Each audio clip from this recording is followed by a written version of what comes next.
Welcome to the Optimalist podcast, where we examine just what it takes to ensure humans flourish in the age of AI.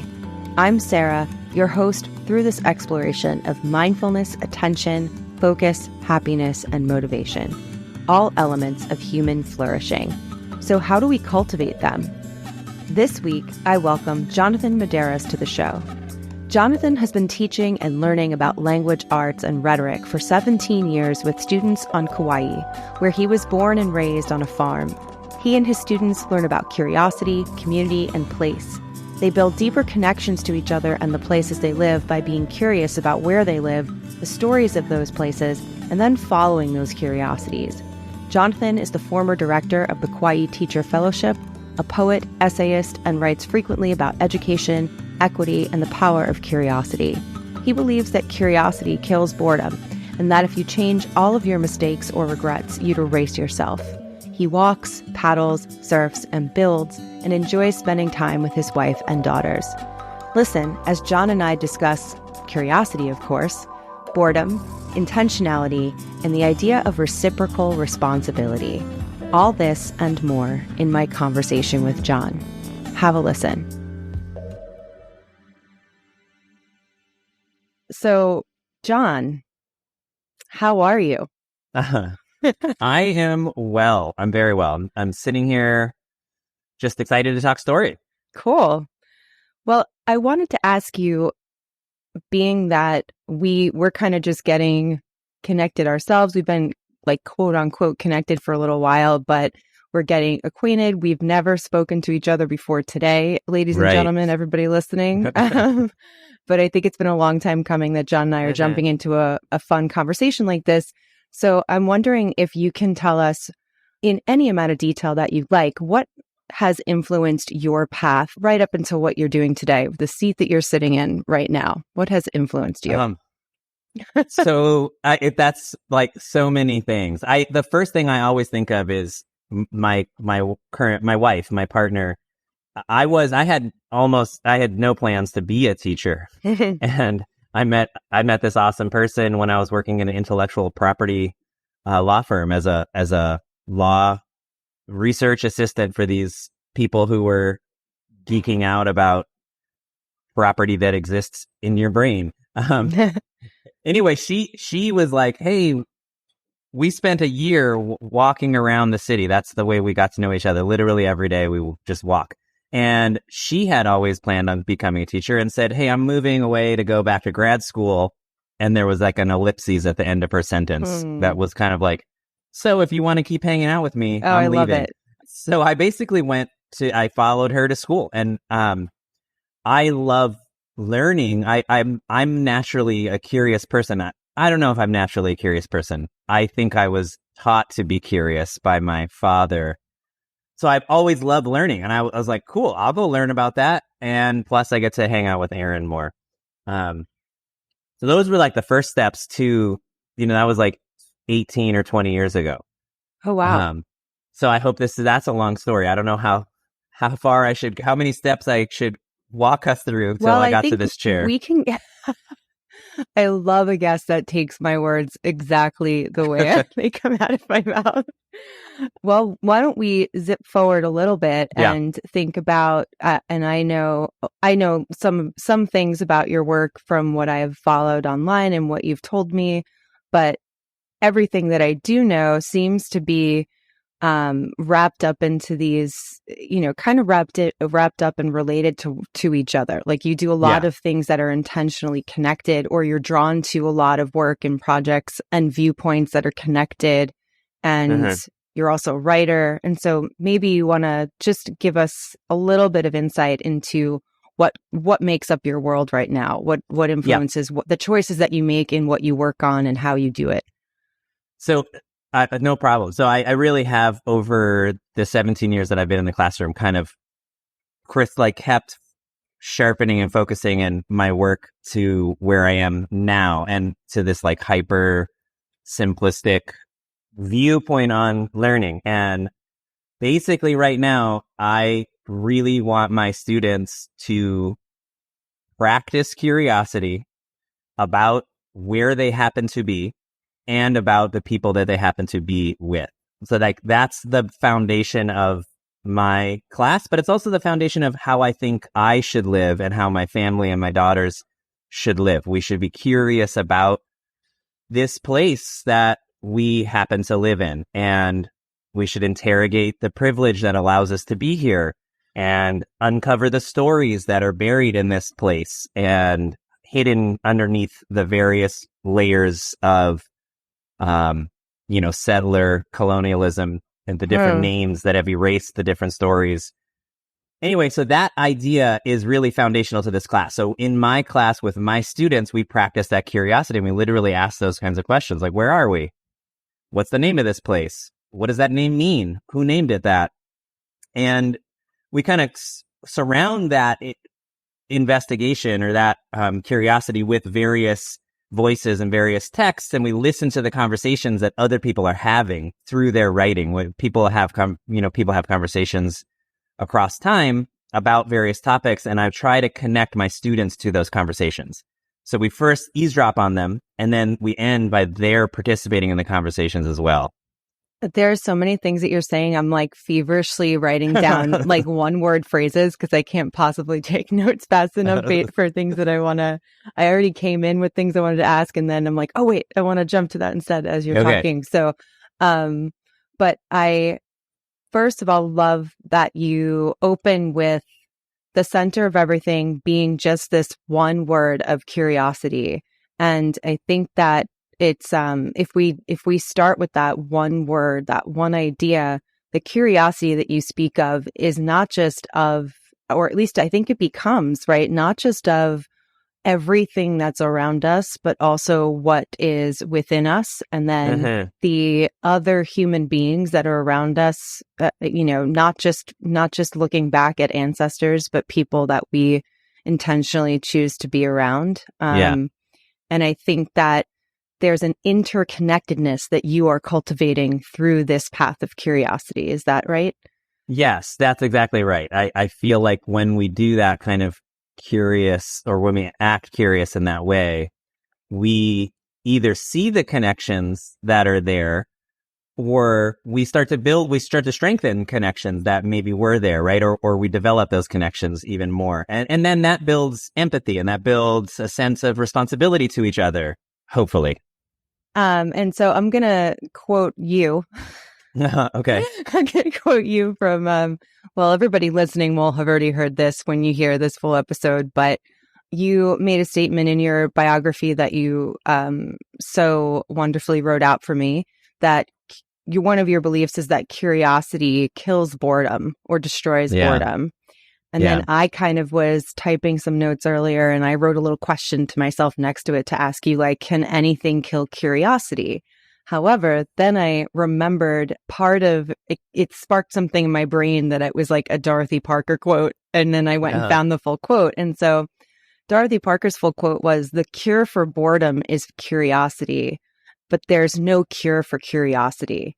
And I just wanted to kind of open you up to maybe exploring a little bit about what it is, this idea of boredom and what causes people to jump into or spring forward into not just accepting mediocrity or what's there or what's given to you, and being inspired, I guess, to go to move forward into a curious mindset.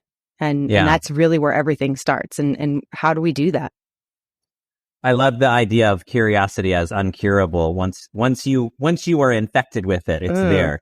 But I do think there's an intentionality to boredom. And like I've been kind of obsessed with this. Another quote, which is less positive, that's on my board. It's forever. It comes from a Harvey Danger song, actually. If you're bored, then you're boring, is another way of framing that. And that's on my board. And it eventually sinks into students, and they realize, like, oh, there's a choice here. I'm bored, but I'm choosing to not interact with the thing that we're doing, or to not interact with the human that's next to me. So that's where I start from. That boredom is a choice. We're never going to, I shouldn't say never. We're often in situations where we didn't choose to be there, or we didn't choose to do this activity, but I'm not going to let that moment like be stolen from me or wasted, I'm going to choose to be curious about it because I don't want to waste a minute or an hour of my life or let somebody else steal it from me, right? Right. So we talk about that in class. I talk about that choice. Like the first step is like you have to pretend that you care about this thing. And then eventually, like the quote you read, I think eventually you actually do care. The curiosity kind of starts to burn and then you want to know something else. Yeah. And so I'm going to interject 1 second because you're kind of echoing a lot of core beliefs on the Focusable team that we have, and a lot of our optimalist community by extension. This idea that interest doesn't always have to precede curiosity. And that, right. We don't have to only follow things that we innately feel drawn to because we're going to find these, in fact, you might even agree that boredom is super useful. Like we need it. Right. Right. Not just curiosity, but for creativity by extension. Yeah. Right. We need times where our mind is idle. Right. Otherwise it's not searching and looking for something more beyond the ordinary. Well, I think sometimes that's what happens with people is there's a discomfort in that moment, like letting yourself just be and then having to sit with your own brain. For some people it feels uncomfortable.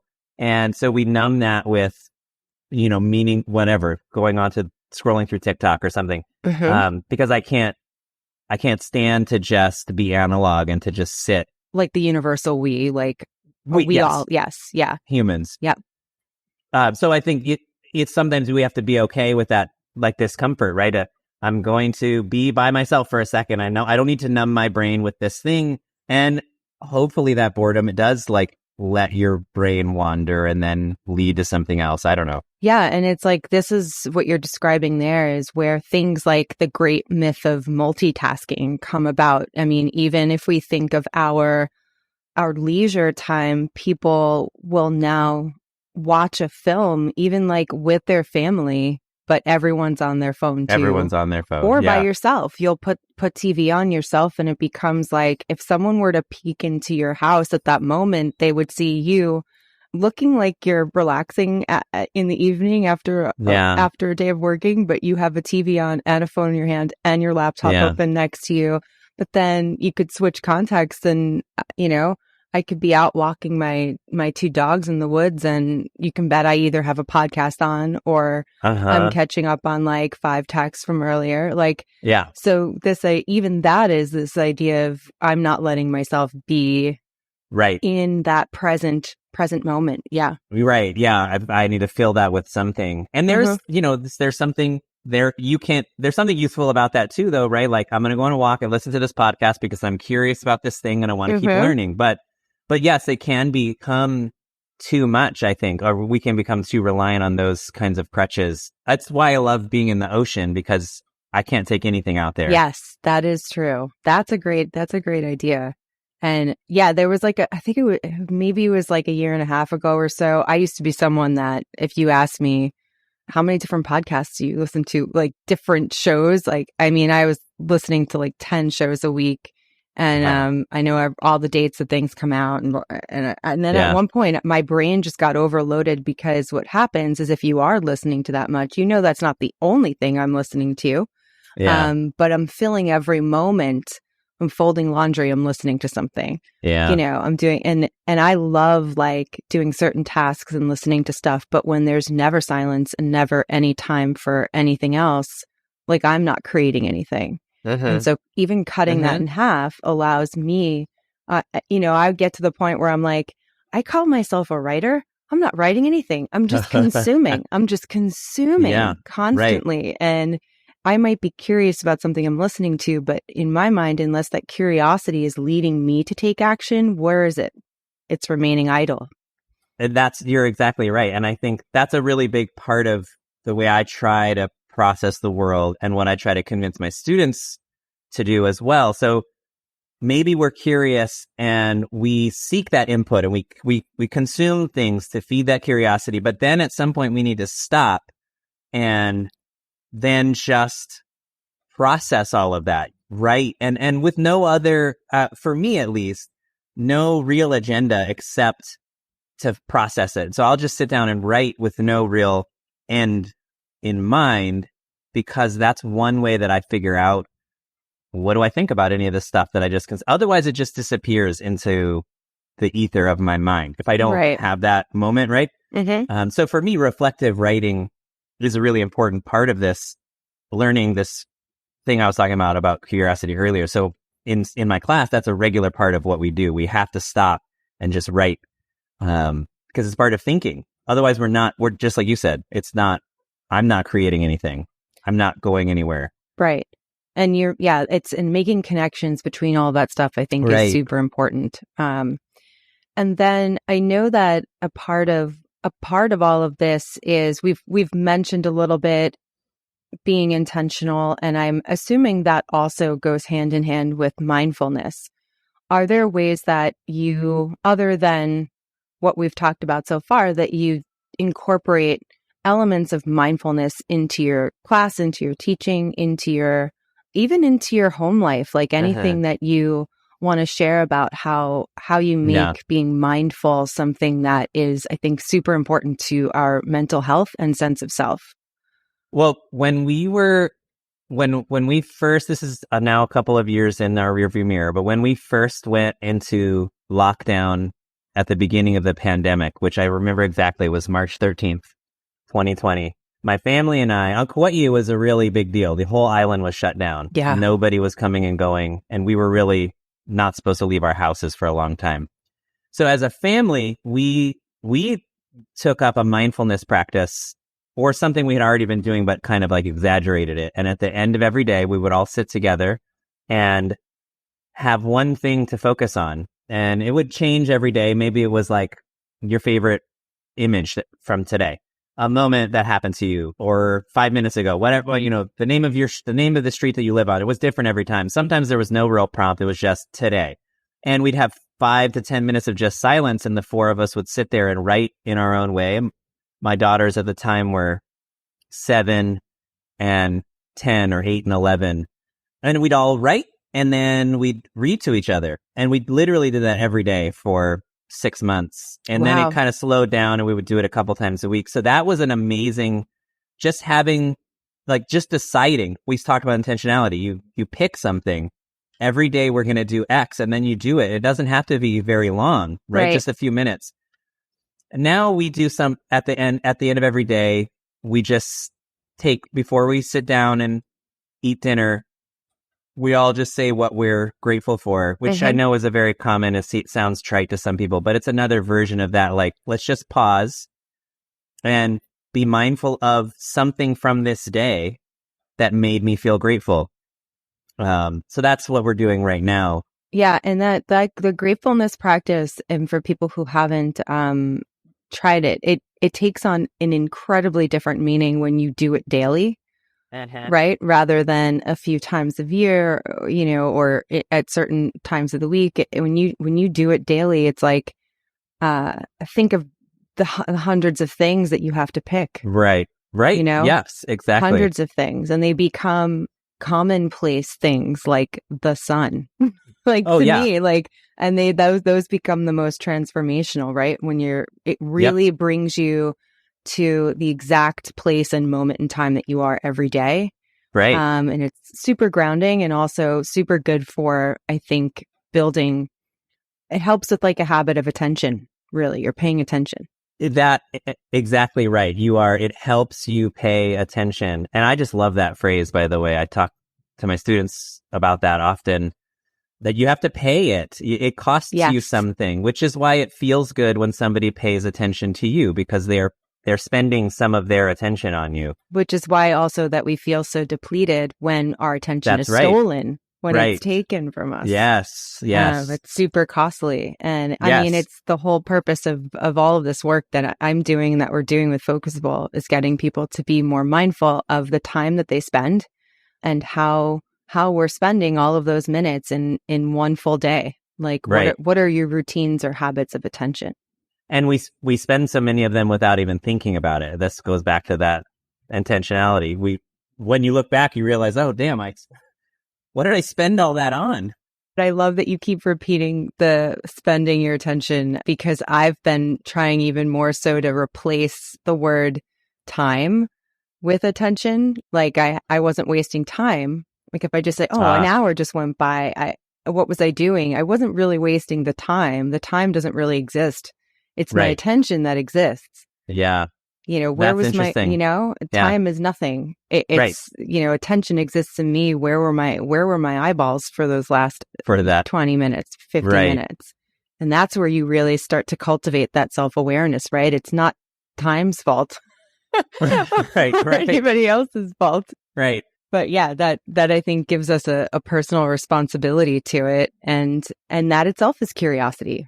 Right. Yes, exactly. So I did want to just bring it back a little bit to going back up to the connection between all of these things. So I'm just going to list out a few of these elements that we've been chatting about and that I know that you have a deep interest in. So we're talking about mindfulness just now, how the practice of reflective writing, that your connection to place, I think you were opening with at the beginning. Curiosity, of course, is bringing us to the center of this. And then a couple of things that I wanted to work towards the ending of our conversation on were the value of connection between the self and others, and then connection to all these other things, of course. And then also the value of the process, right? And I might be saying two things that are completely not opposite, but different and, not really connected in your mind. But I know that these two things bring a lot together of what it is that you're thinking about in your work. So maybe you could enlighten us a little bit about how important connection is in your classroom, and then also in life, and the idea of focusing on the process, because I think that also has to do a lot with where we spend our attention. Yeah. Okay, I can do that. I'll start with connection, and that is a big deal. In Hawaii, the word for connection is pilina, connectedness, and there's also an idea of a reciprocal responsibility to each other and to the places we live. So we're responsible for our places, and the places are responsible for us too. It goes back and forth. That's called kuleana. And I think what happens is students don't realize the connections are there, or their connections have frayed. They are not connected to their places because they don't know their places. So that as I said earlier, that's kind of where that's kind of foundational to the class. We investigate where we are and who we're with so that we can figure out how we're connected. And then the next question is, what is my responsibility here to keep this connection healthy and strong? So I think by learning about each other, they start to realize like, oh, we're kind of like, we have this in common. We don't have that in common. Maybe I can talk to you more. And my students echo this all the time. They just were talking about it yesterday. At the beginning of the school year, one thing I do to help with this kind of connectedness with each other is I randomly just put the kids into groups of 5 at the very first day of school. And I tell them, you didn't choose these groups. You wouldn't have chosen them. Your job is to figure out how to work together. And they often don't like it. It's difficult. But by the end of the year, they're repeatedly telling me that those are now some of their most interesting friends. We've realized that we all disagree or see things differently, but it makes for such vibrant and interesting conversations when we're talking about XYZ. So throughout the year, they've built a connection with each other, with these different people that on campus, they typically would have just walked past. Right. I hope I didn't veer too far afield on that. No, keep going. No, you're making me think of our just ideas regarding like the loneliness epidemic and how we like to pretend that we're quote unquote connected through the technology. Yeah. But when do we practice just that simple act that you just described your students practicing? When do we do that with strangers on the internet? Right. We don't look at just looking somebody in the eyes and actually listening to them. And that's where the responsibility part comes in. So now you're my group member. I'm working with you. I'm talking with you. I'm building this relationship. Eventually, they recognize that responsibility extends past the classroom. I'm responsible for this connection now. when I see you outside, right? Now I talk to you there too. And those webs just get a tiny bit larger. And then hopefully something similar happens when we do that bigger in curiosity about the places we live. They find connections to their communities, to the beaches, a place that they used to think, this is my favorite beach.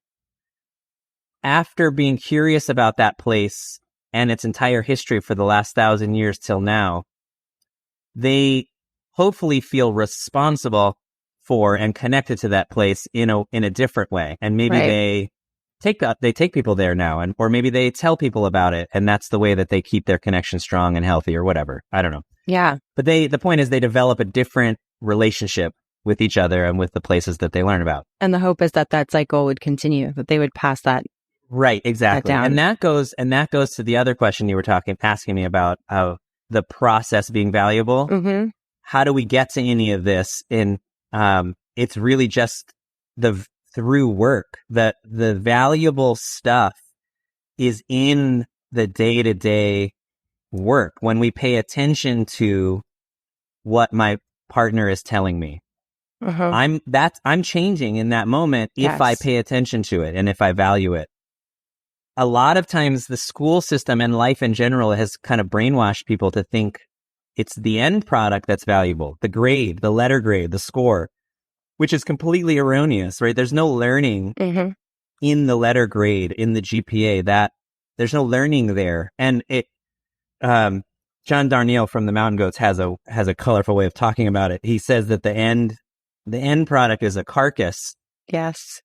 All the work leading up to it is where the learning was. Well, you've just made my week quoting Mountain Goats on this episode. I forgot that there were a few other tidbits that we had in common. Yeah. I love that. And that's perfect. Maybe we'll put a carcass on the cover of this episode. Nice. I don't know if that'll go over well, but we'll see if we can find a nice one. A nice one, yeah. A pretty one.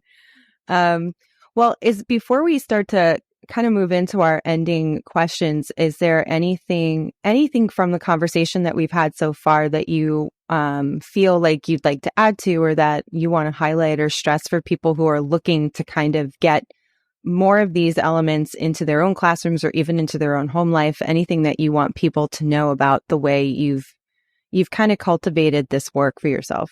I'm not sure. I think that it often sounds overly simple when I talk about this stuff, but I do feel like, if you were curious about making a change to your classroom, if you're a teacher, or to your home life, like it really is as simple as deciding on some simple thing to pay attention to and then do that repeatedly. Mm-hmm.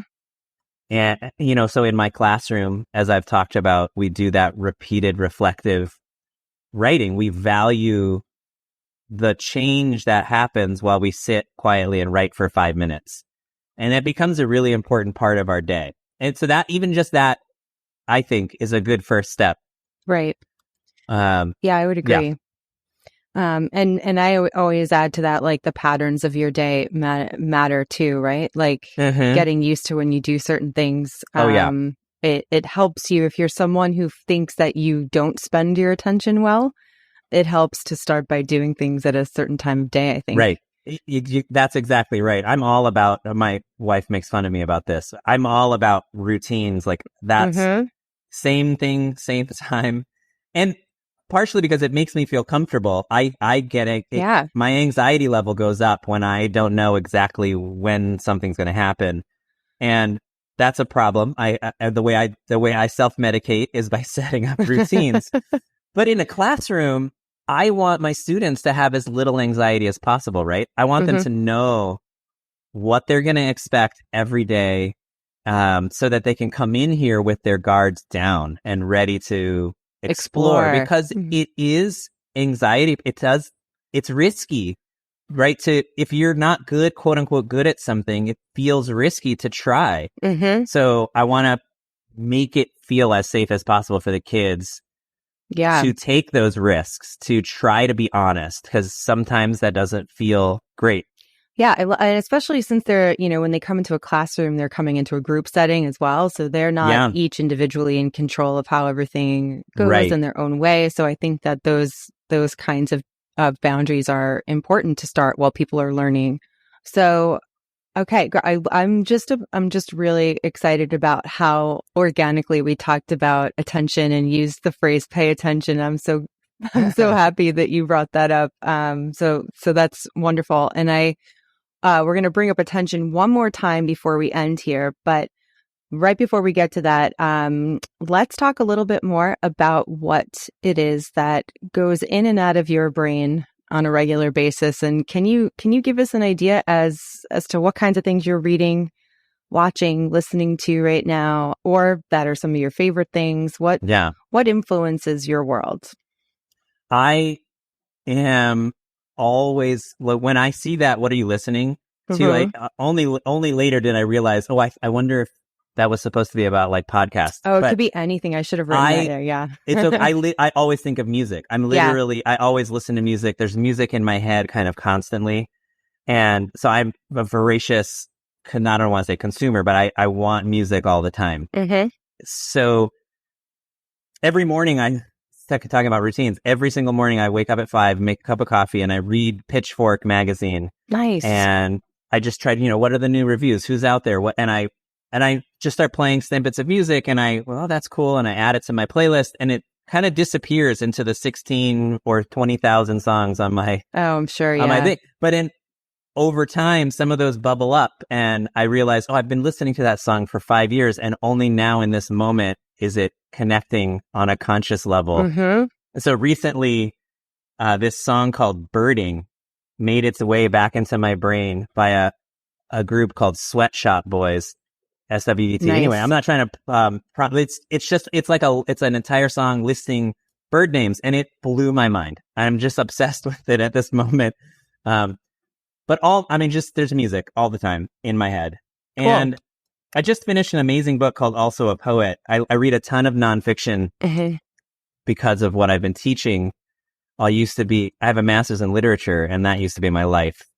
But I've almost read exclusively nonfiction now, and poetry, which I consider a primary source. Yep. But I read this book called Also a Poet by Ada Calhoun. I think you would love it, Sarah. I don't know if you've read that book. I have not. I'm writing it down.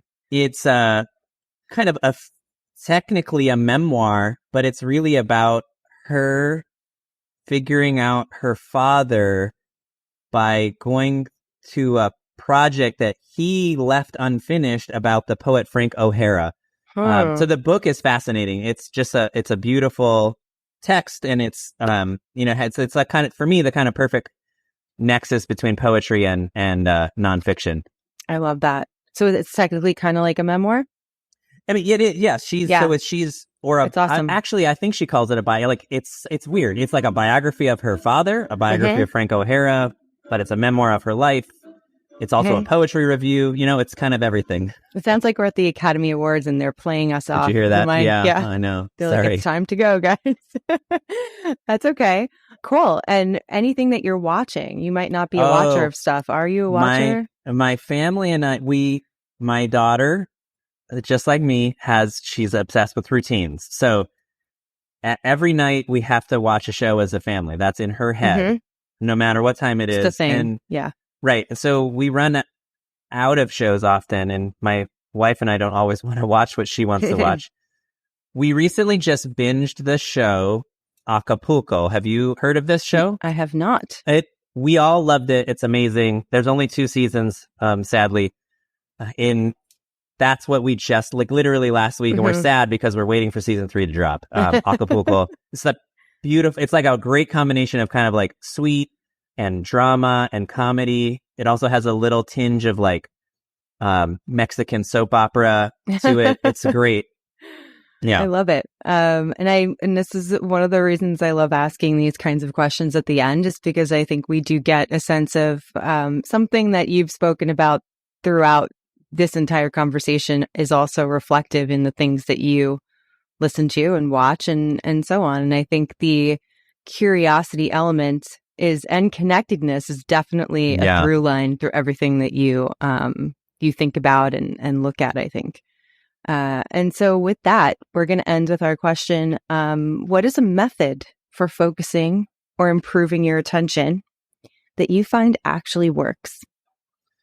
For me, I like, as I think I alluded to earlier, I like to go somewhere where I can't accidentally spend my attention on other things.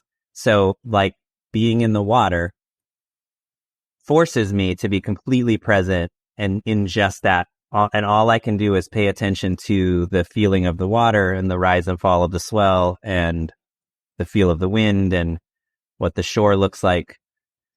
And I know we all can't do that, but if there's a way to slice away those other things that might steal our attention, that's what works for me, to force myself into that. And it's not much of a force because I love being in the water anyway. Right. Yeah. And when you mentioned it earlier, I was thinking briefly, like, are there other environments that we can really do that? I think most other things we can kind of slip. We can slip something into our pocket. I know, right. I know.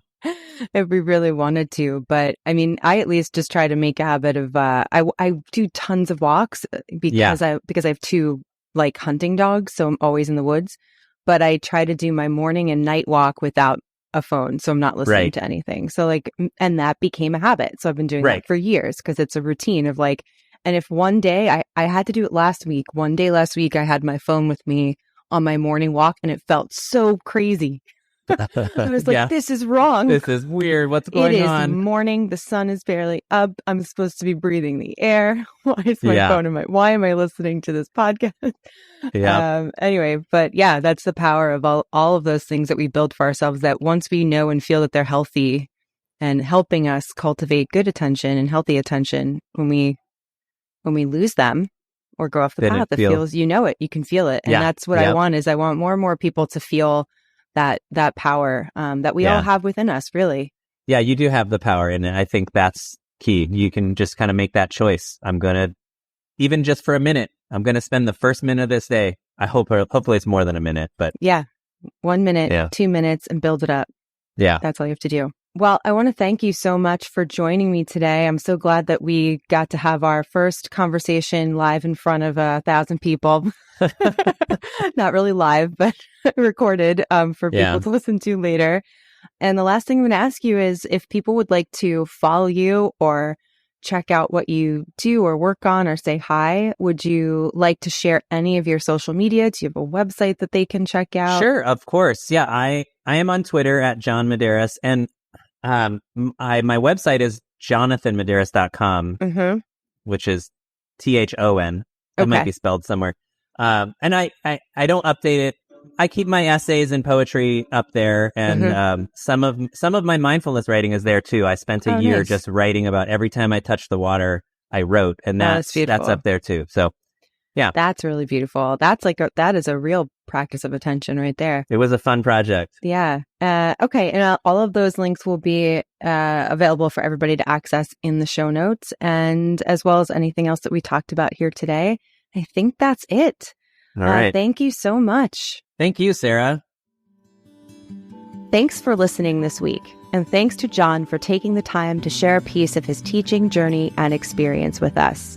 John is a great example of someone who is taking it upon himself to build a community of mindful students. Of course, I'm eager for your feedback and reactions as well. It's the best way to help the podcast grow in its purpose and to help us keep getting better at what we do.